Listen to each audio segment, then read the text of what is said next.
आता या क्षणाची मोठी बातमी आपण बघतोय। सरकारचं शिष्टमंडळ उद्या लक्ष्मण हाकेंच्या भेटीला जाणार आहे आणि मंत्री उदय सामंत, अतुल सावे आणि गोपीचंद पडळकर हे त्या ठिकाणी जातील।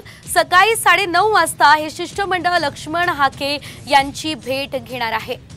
तर या शिष्टमंडळामध्ये उदय सामंत यांचा देखील समावेश असल्याचं आपण पाहतोय। तर सरकारचं शिष्टमंडळ अर्थातच मंत्री उदय सामंत, अतुल सावे आणि गोपीचंद पडळकर आता लक्ष्मण हाके यांची भेट घेणार आहेत।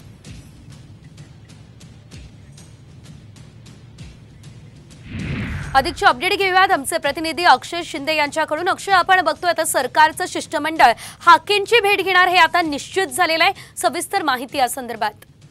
नक्कीच आपण जर पाहिलं तर आज हाकेंच्या आमरण उपोषणाचा 8वा दिवस होता आणि आज विरोधी पक्षनेते जय विजय वडेट्टीवार यांनी आमरण उपोषणास्थळी भेट दिली आणि त्यांनी हाकेंची तब्येत पाहून ते भावनिक देखील झालेले होते। त्यांना अश्रू अनावर झालेले होते आणि त्यांनी व्यासपीठावरूनच मुख्यमंत्री यांना फोन करून संवाद साधला आणि मुख्यमंत्र्यांनी फोनवरच माहिती दिली की मी उद्या शिष्टमंडळ पाठवतो। अगदीच अक्षय, धन्यवाद दिलेल्या सर्व माहितीसाठी।